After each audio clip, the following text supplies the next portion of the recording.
Slava Yesus Kristus, kemuliaan bagi Tuhan Yesus Kristus.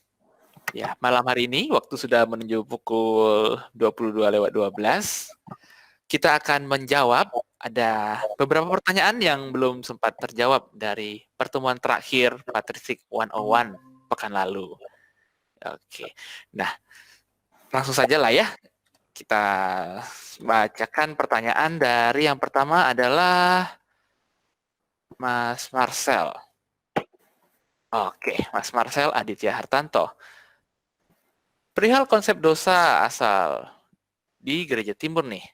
Apakah di Gereja Timur lebih memfokuskan Dormition of Theotokos dibandingkan dengan Immaculate Conception karena bahwa Theotokos tidak dapat melakukan dosa atau tidak memiliki tendensi untuk berbuat dosa, tapi tetap mewarisi konsekuensi cedera dosa Adam atau leluhur, yaitu kematian? Monggo, Mas Tian. Baik, untuk konsep dosa asal dalam Gereja Timur, dosa Adam tidak ditanggung oleh keturunannya. Dan konsep hubungan antara dosa asal dan dormisi Theotokos itu sebenarnya dua hal yang berbeda. Karena konsep dosa asal itu berpengaruh hanya kepada Immaculate Conception atau konsep Bunda Maria yang dikandung tanpa noda dosa.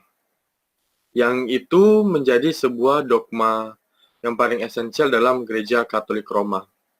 Sementara mengapa Gereja Timur lebih memfokuskan dormisi Theotokos dibandingkan dengan Immaculate Conception adalah ini sebenarnya lebih kepada memberikan penekanan terhadap efek dari kuasa Paskah terhadap kehidupan dari Sang Theotokos.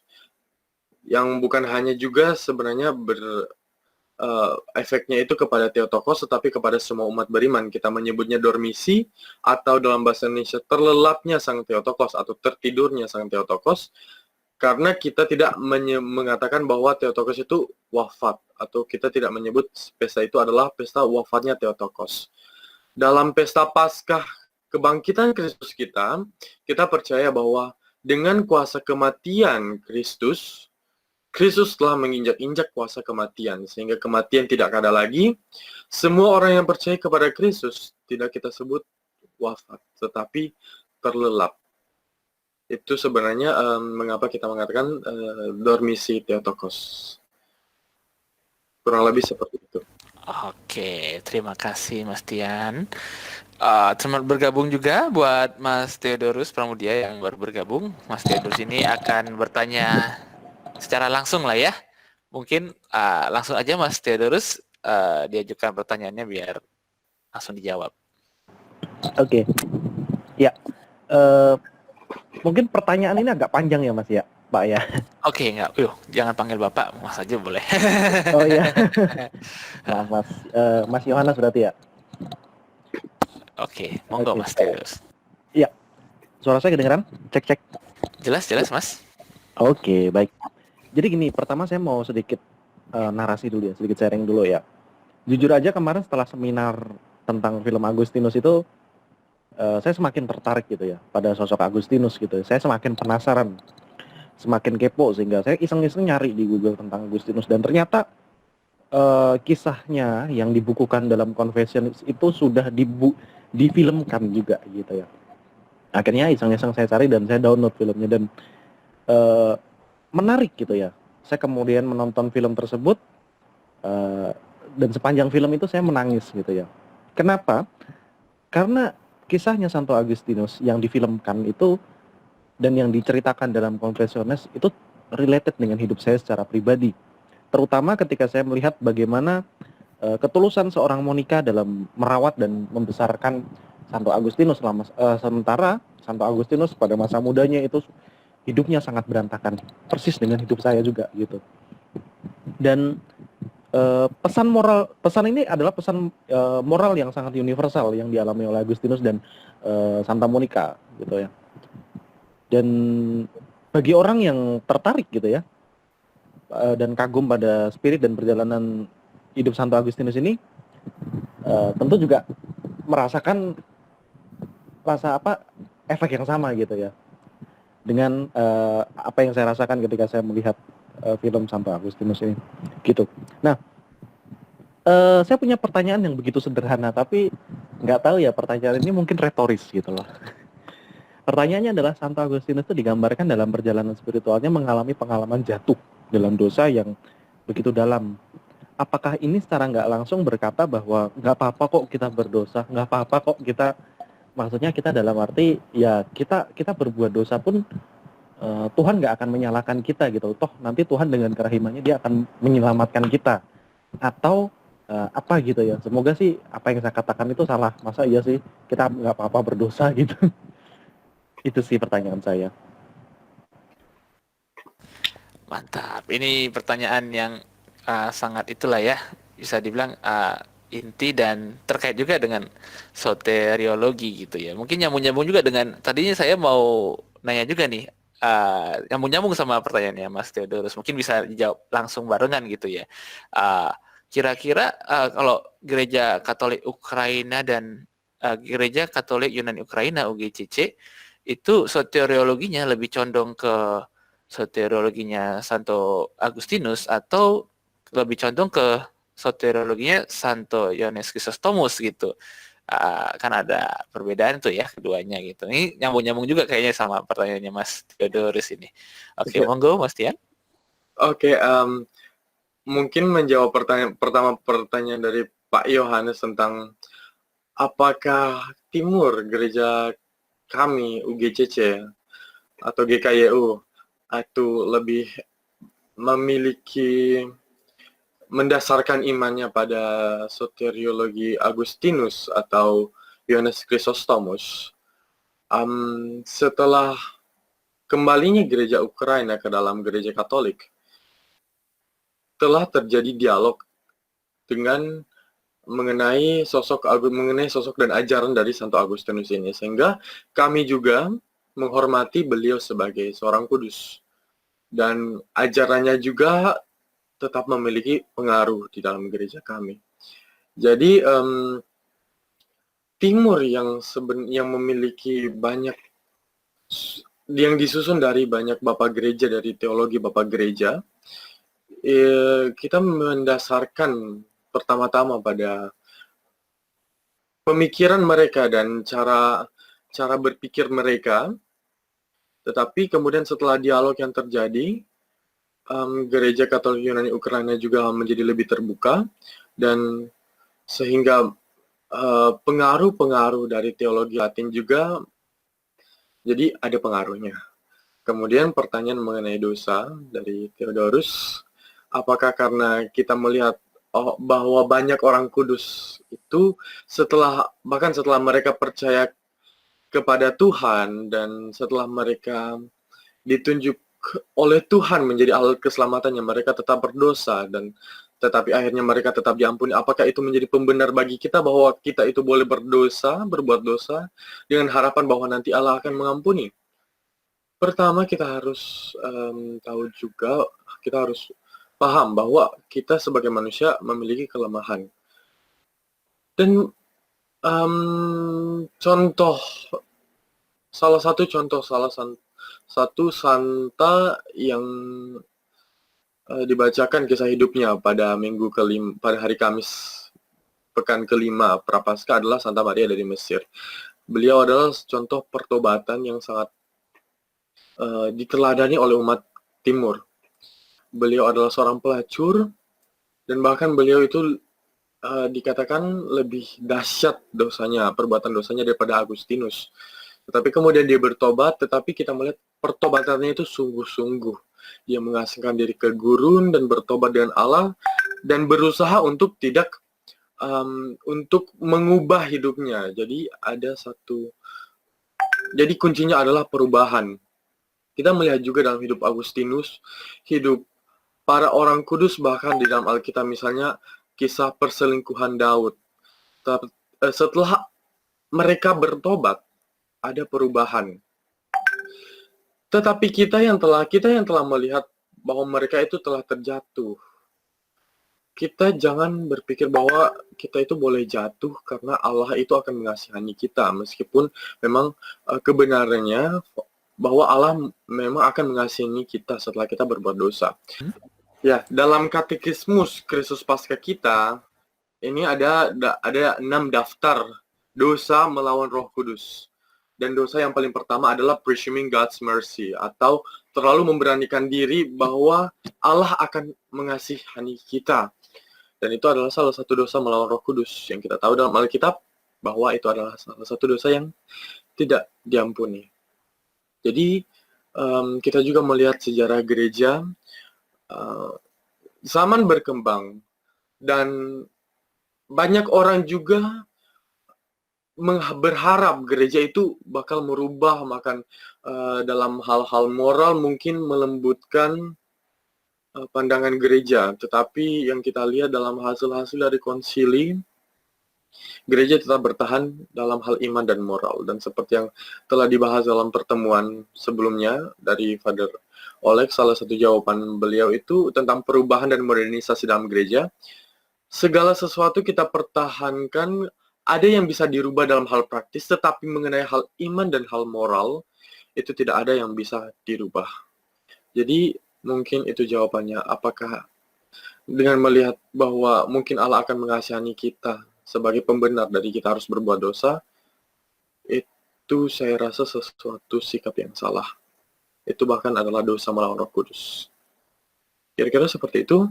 Gimana, Theodorus? Oke. Sebenarnya ada pertanyaan lanjutan sih, tapi mungkin akan lebih panjang nanti jadi diskusinya. Oh, nggak apa-apa. Biar ini kan soalnya edisi terakhir Mas Theodorus, jadi boleh dipanjang-panjangin. Iya. Oke. Ini cuma bertiga aja nih berarti. Iya. Karena kemarin kan sebenarnya Mas Theodorus kan pengen nanya nanya langsung, tapi kan kemarin kepotong. Terus karena dekat juga dengan Mas Tian menawarkan undang aja deh Mas Theodorus. Oke. Biar ada interaksi aja, biar nggak cuma berdua juga, aku pikir gitu kan. Oh ya, oke. Nah, terus gini Mas, mungkin saya lebih ke ini sih. Kemarin kan saya sempat agak motong pas Pak siapa sih, saya lupa namanya, yang kemarin tuh yang nanya soal bisa nggak sih dibentuk satu komunitas yang Gula merah. Pak Gula Merah. Pak Gula Merah itu. Nah, itu menarik karena gini, jujur saya dari gereja Katolik Roma, dan di dalam gereja Katolik Roma itu ada banyak sekali kegerakan yang memiliki spiritualitas tertentu yang sometimes ketika saya melihat itu kok rasanya berlebihan. Contoh, sebut saja komunitas apa ya nggak usah sebut merek lah ya, tapi komunitas yang karisma itu adalah karisma Roh Kudus. Nah, sometimes itu berlebihan. Kenapa berlebihan? Karena apa ya istilahnya, mereka seperti menuhankan Roh Kudus, tetapi tidak terlalu banyak menyebut Tritunggal Maha Kudus yang lain, padahal mereka kan satu kesatuan gitu loh. Walaupun mereka ada 3 gitu ya. Nah, itu yang pertama. Terus yang kedua, ada juga komunitas yang punya karisma tersendiri pada santo atau santa tertentu yang memang pada akhirnya pusat dari seolah-olah mereka tuh hanya mengimani bahwa itulah patron mereka, itulah pusat dari apa yang mereka imani. Padahal sebetulnya kan kalau kita melihat komunitas gereja Katolik itu sendiri atau komunitas gereja itu dalam arti keseluruhan itu kan komunitas yang berakar pada sejarah akan karya keselamatan Allah sendiri yang ya kita imani ya dari pengalaman, yang dari perjalanan karya penciptaan gitu kan, kemudian di perjanjian baru diperbaharui lagi oleh Yesus Kristus sang anak domba, kemudian diteruskan oleh para rasul, dan sampai sekarang kita menerima ajaran-ajarannya yang cukup berkembang dan cukup apa istilahnya bergerak dengan segala macam hal yang meskipun ditempa dengan segala macam modernisasi, tetapi tetap utuh gitu loh, tetap bersatu pada satu komunitas yang sangat universal, yaitu gereja itu sendiri.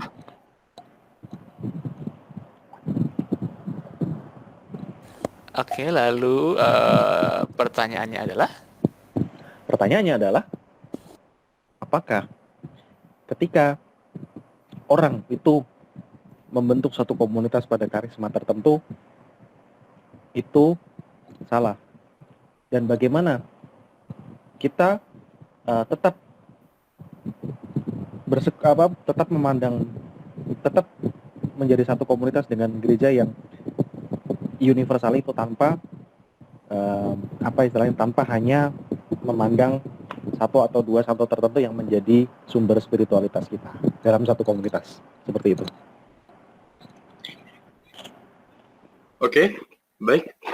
Apakah mengambil salah satu patron santo santa dan memang benar-benar memuliakannya itu salah?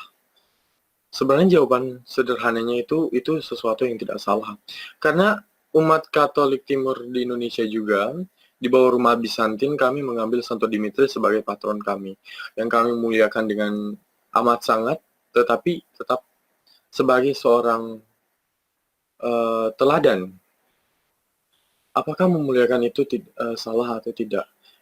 Kita juga tahu dalam semua gereja Katolik itu kita memuliakan Bunda Maria itu secara, ya istilah yang dalam Latin gunakan itu hyperdulia, atau dengan lebih dari penghormatan yang bahkan kita aturkan kepada para kudus. Salah atau tidaknya itu mungkin dapat kita coba pahami dari yang Santo Yohanes dari Damaskus katakan, bahwa kita tidak hanya memuliakan Tuhan Yesus Kristus saja. Kita memuliakan Bunda Maria juga dengan amat sangat. Tapi bukan hanya mereka berdua. Kita juga memuliakan para kudus lainnya itu dengan amat sangat. Karena mereka adalah piala-piala gereja. Atau mereka adalah trofi-trofi, lambang dari kemenangan Kristus. Jadi dari mereka kita bisa melihat bahwa ternyata kemenangan Kristus, bahwa kebangkitan Kristus itu bukan sesuatu konsep yang hanya membebaskan manusia dari dosa, yang hanya mematikan kuasa kematian. Tetapi kita bisa melihat bahwa dalam para kudus itu, kasih Kristus itu bisa terjuantahkan, bisa menjadi nyata. Dan dari iman mereka, kita bisa melihat bahwa kebenaran Kristus itu adalah sesuatu yang patut kita percayai. Itu ya yang pada dasarnya Santo Yohanes dari Damaskus katakan, bahwa kita menghormati orang kudus, karena dari mereka kita bisa melihat kebenaran dari Kristus. Dan kita jangan melupakan juga bahwa kami Katolik Timur percaya mengenai suatu tahapan akhir dari hidup manusia, yaitu teosis. Tahapan dari setiap orang kudus adalah teosis, atau menjadi satu dengan Allah. Jadi dalam diri para kudus yang telah bersatu dengan Allah, kita menemukan Allah sendiri juga. Jadi apakah dalam taraf yang berlebihan atau tidak, mungkin kita bisa coba refleksikan dari satu seruan yang sangat sering diserukan oleh semua umat Katolik Timur dan umat Ortodoks, yaitu Ya Theotokos yang amat suci, selamatkanlah kami. Mungkin itu. Iya, aku juga itu sih pernah beberapa kali kan ikut akatis di Rumah Bizantin gitu kan, akatisnya Santo Dimitri dan akatisnya Santo Nicholas juga itu. Memang kesan berlebihan itu aku tidak temukan sih, karena kata-kata di akatis itu sendiri juga di Rumah Bizantin, Gereja Katolik Yunani Ukraina juga penghormatannya itu benar tadi. Kepada teladan kasih daripada para santo-santo itu kepada Allah Tritunggal, bagaimana mereka membela iman, bagaimana mereka itu memperjuangkan ortodoksi mereka begitu, dan itu ujung-ujungnya ya akan mengarahkan perhatian kita juga kepada Allah Tritunggal gitu, nggak hanya kepada sosok kesuciannya mereka, tapi inti daripada apa yang mereka perjuangkan itu, yaitu keimanan yang ortodoks itu begitu. Monggo Mas Theodorus. Ya, tambahan lagi. Jadi sebenarnya dengan merefleksikan bahwa para kudus itu sudah menjadi bagian dari Allah, atau sudah dalam tahapan teosis, kita juga harus selalu menumbuhkan suatu perasaan dalam diri kita untuk melihat bahwa Allah, Kristus itu ada di dalam diri setiap orang yang kita temui. Sama seperti banyak wejangan para kudus. Dan salah satu yang paling terkenal adalah dari Santo Basilius, kalau nggak salah. Basilius atau Yohanes Chrysostom yang katanya, jika engkau tidak bisa menemukan Kristus di dalam diri pengemis yang kamu ketemu di depan pintu gereja, kamu tidak akan menemukan Kristus di cawan yang akan kamu terima nanti di dalam liturgi. Jadi mungkin ini juga bisa kita lihat dalam spiritualitas Taize, bahwa kita melihat wajah Kristus di dalam diri setiap orang yang kita temui. Dan itu juga menjadi sebuah motivasi bagi kita untuk menjadi cerminan wajah Kristus. Untuk tetap percaya bahwa Kristus ada di dalam diri kita, dan kita harus merefleksikan kepada orang lain, bahkan kepada sesama kita, Kristus itu seperti apa, kebaikan dan cinta kasih Kristus itu seperti apa. Mungkin seperti itu. Terima kasih Mas Tian. Monggo Mas Terus, bila masih ada tanggapan, diperkenankan. Iya, menarik sih Mas ya.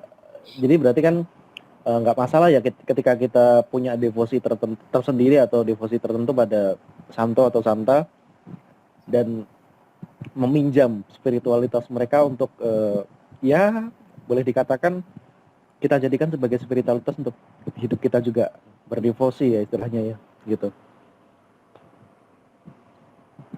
Iya, dan kalau saya sih pribadi megang banget itu yang dikatakan Santo Ignatius Loyola itu, bila mendekatkan kepada Tuhan ya kita keep.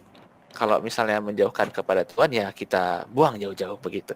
Kalau misalnya diterapkan dalam hal ini ya berlebihan atau tidak berlebihannya kita bisa ukur ketika apakah itu membuat kita semakin dekat kepada Tuhan, semakin menuju teosis begitu ya.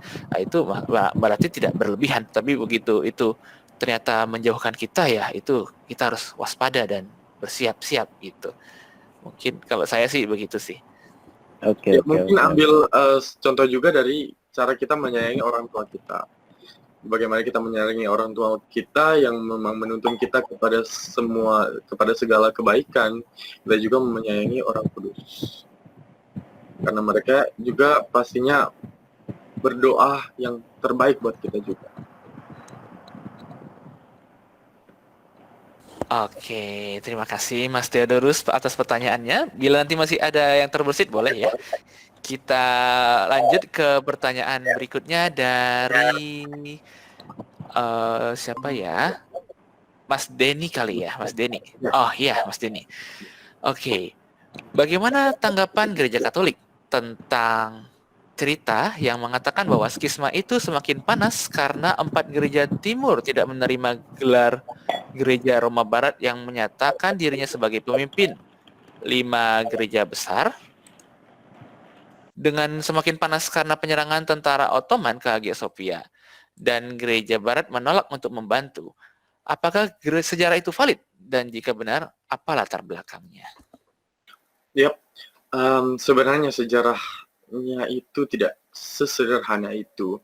Karena konon pada liturgi ilahi terakhir yang dirayakan di Hagia Sophia, klerus Latin juga ikut merayakan pada saat itu. Dan pada saat penyerangan tentara Ottoman atau Utsmani ke Konstantinopel, gereja Barat juga menawarkan bantuan dengan syarat bahwa kaisar dan patriark itu tunduk kepada kuasa paus, dan pada saat itu kaisar dan patriark setuju akan hal itu. Oleh sebab itu berbuah pada liturgi terakhir di Hagia Sophia ini yang dirayakan bersama-sama. Tetapi memang kita tahu endingnya bahwa bagaimanapun juga akhirnya Hagia Sophia jatuh dan Konstantinopel diserahkan ke tangan para tentara Ottoman. Tetapi kalau mau mengatakan bahwa 4 gereja besar timur tidak menerima gereja Roma Barat yang menyatakan diri sebagai pemimpin 5 gereja besar, kita harus lihat juga satu sejarah sebelum itu, bahwa sebelum skisma antara gereja Roma Barat dan Roma Timur, pada konsili Efesus yang sebelumnya, gereja Antioquia dan gereja Alexandria itu sudah terpisah dari kedua gereja besar ini.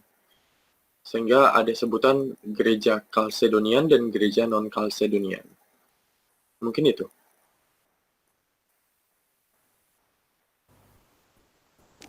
Oke, gitu ya. Jadi memang yang namanya sisma itu memang nggak langsung terjadi tiba-tiba brek, langsung pecah ya. Kayak yang ini pertemuan ke 5 juga udah dijelaskan juga oleh Iya. Mas Cliff ya, bahwa itu ada akumulasi dari konflik lah, bisa dibilang itu dari masa-masa sebelumnya, begitu. Oke, kita mungkin ke pertanyaan terakhir ya dari Mas Mancini. Ya, Mas Mancini bertanya mengenai referensi terkait skisma tadi ya, masih nyambung-nyambung sama pertanyaannya Pak Denny tadi.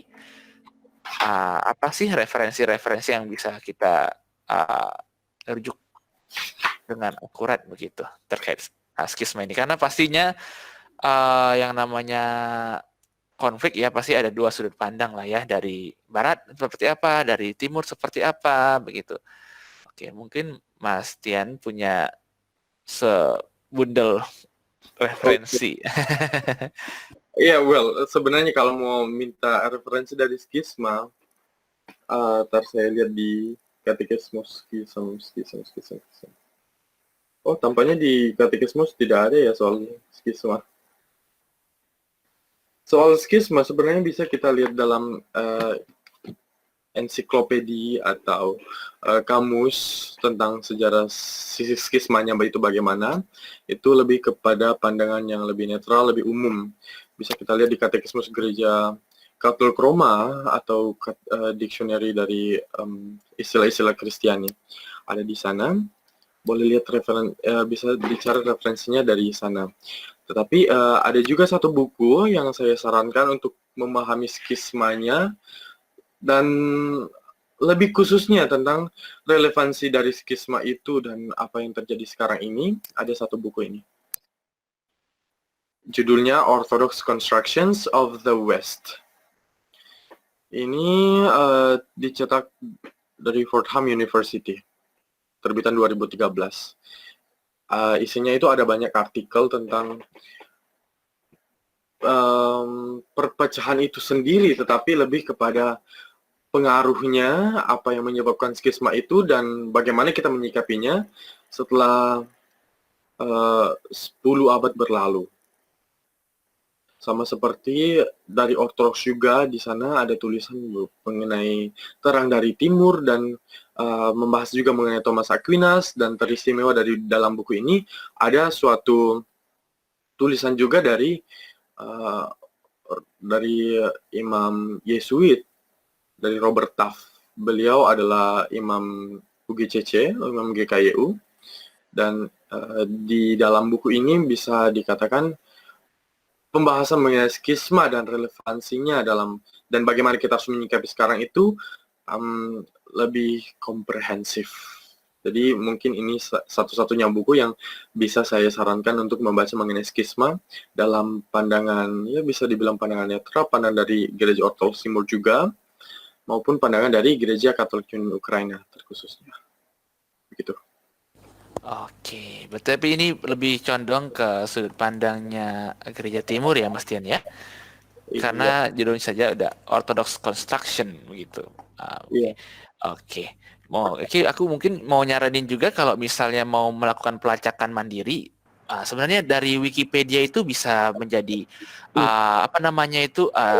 langkah awal karena kan di Wikipedia itu kan ada yang namanya referensi ya di bagian-bagian bawah itu. Nah itu kan sudah ada judul bukunya, siapa pengarangnya, itu kita bisa lacak. Banyak kan situs-situs sekarang yang menyediakan buku-buku e-book yang gratis gitu, kayak Z Library atau Genesis Library begitu. Kita bisa cari dari situ. Nah buku-buku itu juga pasti akan merujuk lagi ke buku-buku lainnya begitu. Jadi memang saat ini dengan bantuan teknologi itu ya melakukan pelacakan itu sebenarnya sangat mudah lah begitu untuk sekarang tinggal kemauannya aja. Tapi mungkin memang kita perlu sih memang ya Mas Tian ya apa namanya buku-buku yang berbahasa Indonesia begitu yang maksudnya kan berjarak sekali ketika bahasa Inggris dibenturkan dengan Iya, bahasa gitu ya.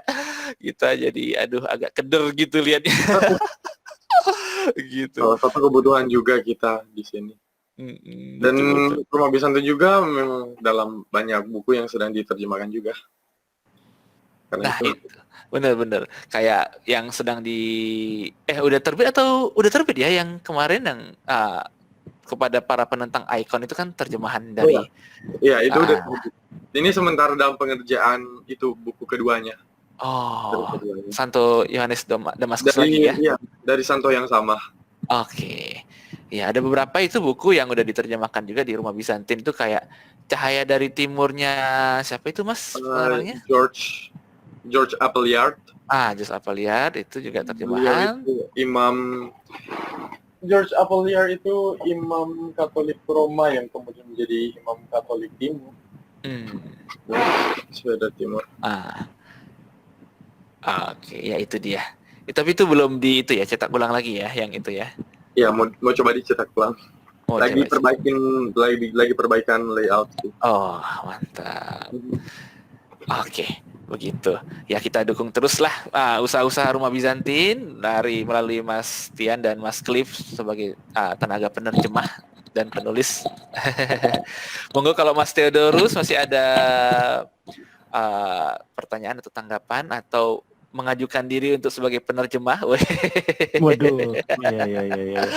Iya, oke. Ya mungkin gini kali ya, kalau saya sendiri kan, ya saya kan udah kenal Mas ini juga, siapa Christian juga gitu. Jadi mungkin kalau kayak kemarin misalnya ada butuh bantuan untuk apa kayak, ya bantuan kecil lah, saya belum bisa terlalu banyak membantu sih ya, karena kan saya ada sibuk kerja juga dan tahun depan saya akan kuliah. Tapi kalau misalkan memang butuh bantuan, butuh relawan ya, kalau misalkan memang saya pas lagi bisa, saya siap membantu, itu aja sih dari saya.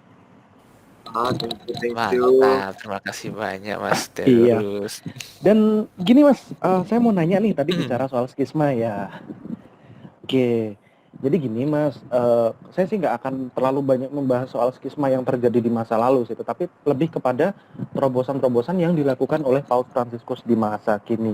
Kenapa? Karena di dalam banyak berita-berita tentang Vatikan, baik itu di Instagram ataupun di media, itu banyak sekali diceritakan Paus Fransiskus itu melakukan silaturahmi ke patriark ortodok ataupun ke gereja-gereja kita yang mungkin pada saat skisma itu dia jadi berpisah dengan kita gitu. Dan pertanyaan saya adalah apakah masih mungkin pada satu titik kita bisa berkumpul lagi dalam satu liturgi seperti dulu. Kita bisa berkumpul lagi dalam satu altar seperti dulu. Kita bisa berkumpul lagi dalam satu korban, satu perayaan Ekaristi gitu loh.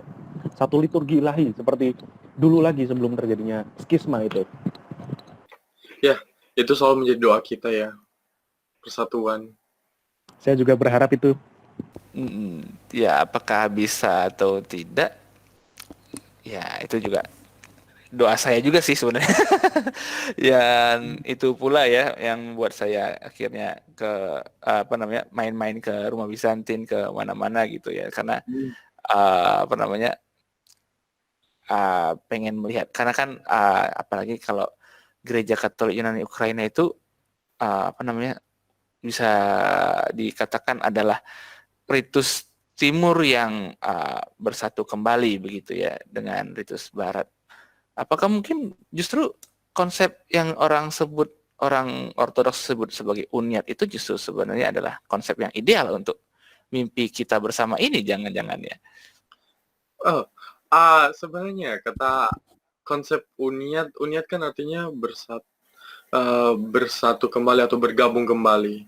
Sementara gereja kami, Gereja Katolik Ukraina, menolak konsep itu karena justru kita berpikir bahwa kita emang awalnya itu dari sama-sama Katolik, dan akhirnya kita ini balik lagi jadi Katolik setelah menjadi Ortodoks, menjadi satu lembaga yang berlabel Ortodoks gitu. Dan jadi makanya kata unyat itu atau bersatu kembali itu terdengar seperti yang ada dua entitas yang berbeda dan satunya itu bergabung ke dalam melebur menjadi satu lembaga ini yang dinamakan Katolik. Sementara dalam pandangan Gereja Katolik Yunani Ukraina, Gereja Katolik Yunani Ukraina memang dari awalnya, sejak awalnya itu memang sudah bersatu dan Gereja Katolik yang tadinya itu terpisah sekarang kembali lagi gitu. Nah sama seperti pengertian tadi bahwa kita semua itu awalnya satu kan. Awalnya kita Kristen satu, tetapi kemudian akhirnya terpisah-pisah karena berbagai ya salah satu campur tangan politik juga yang sangat kuat, dan itu bahkan tetap menjadi persoalan sampai hari ini. Tapi mungkin yang harus kita pahami dulu bahwa persatuan itu bukan berarti dari dua budaya atau dua ritus yang melebur menjadi satu ritus yang sama di dalam satu pemerintahan kegerejaan. Tetapi bisa kita lihat itu contoh dari persatuan atau dari kembalinya gereja-gereja ke dalam gereja Katolik itu adalah ya dalam gereja-gereja Katolik Timur. Maksudnya itu kami mempunyai ritus yang berbeda-beda, bahkan antar ritus sendiri, antar ritus Bizantin sendiri, ada gereja Melkit, pun begitu masih ada gereja Katolik Yunani Ukraina, dan masih ada banyak ritus yang memiliki ritus banyak gereja Katolik Timur yang memiliki ritus Bizantin juga itu tetap menjadi gereja yang otonom tanpa melebur jadi dalam satu pimpinan patriark gitu. Jadi mungkin itulah konsep persatuan. Bukan melebur menjadi satu ritus, tapi tetap mempertahankan pribadinya masing-masing. Ya mungkin seperti itu konsepnya. Konsep. Jadi konsep ya persatuan itu ya bukan berarti kita jadi seragam semua, bukan begitu ya. Tetap kita punya karakter masing-masing, identitas masing-masing, kita tetap pertahankan, tapi terkoordinasikan dalam satu kepala begitu. Ya mungkin seperti itu.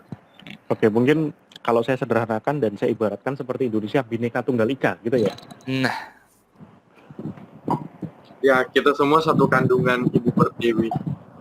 betul. Walaupun berasal dari suku yang berbeda-beda. Oke. Mas Theodorus masih ada? Ya mungkin cukup sih. Kayaknya udah malam juga ya. Ada jam 11 juga ini. Baiklah, Iya. Kalau begitu terima kasih banyak Mas Theodorus sudah berkenan hadir. Terima kasih banyak Mas Tian sudah berkenan menjawab ya. Oke, teman-teman semua, kita sudah selesai ya menjawab semua pertanyaan. Terima kasih atas dukungan selama ini kepada Patristik 101. Kita ucapkan sampai berjumpa kembali pada kelas-kelas online berikutnya. Slava Yesus Kristus. Selamat. Selamat, Vicky.